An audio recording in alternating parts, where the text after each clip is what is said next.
Kung bago ka pa lang sa aking YouTube channel, please subscribe at i-hit ang notification bell para updated ka sa aking bagong videos.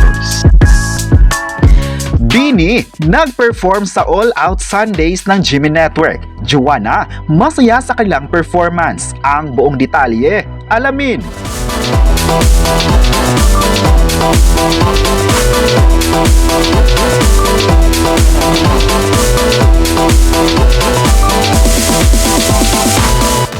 Mainit na tinanggap ng mga kapuso ang TV guestings ng sikat na P-pop group na Bini sa kanilang tahanan.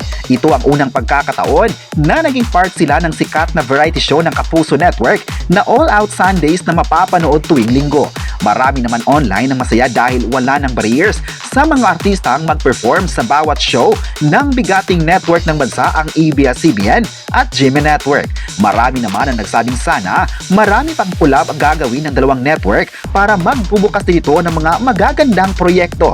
Marami kasi ang naniniwalang malaki pang magagawa ng sikat na grupo na ito kung saan sikat na sikat sila sa buong mundo. Hindi may tatanggi na naging paborito na rin sila ng mga tao hindi lang sa Pinas kundi maging sa ibang bansa. Talagang tinutukan ng kanilang mga concerts at hanggang ngayon ay patuloy pa rin silang nagmarka sa puso ng mga audience. Hindi lang ang mga fans ang masaya sa naging performance nila dahil pati na si Joanna ay masaya sa oportunidad na ibinigay ng GMA7 na makapag-perform sila sa entablado ng All Out Sundays. Isang malaking karangalan nga raw na maging part ng show.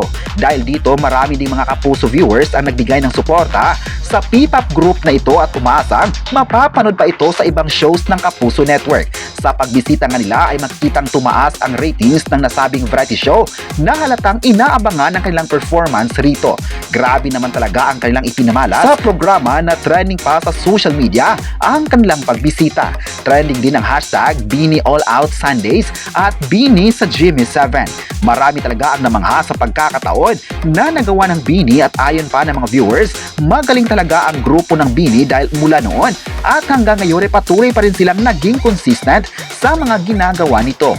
Marami naman ang bumilib sa kanilang dedikasyon nang maipakita pa ang kanilang talento na nagpapakilala sa kanila sa buong mundo. Kahit yung Korean fans ay excited na sa gagawin pa ng grupo sa local at international arena. Pinasok talaga ng Bini ang global stage at patuloy silang nakikilala. Marami naman sa mga fans ang nagsabing iba talaga ang chemistry na dala ng Bini dahil mahal na mahal talaga ito ng mga tao. Kayo, ano ang masabi nyo na nakapag-perform ang Bini sa All Out Sundays? I-comment na kung mahal mo ba ang Bini at huwag kalimutang i-subscribe ang ating YouTube channel.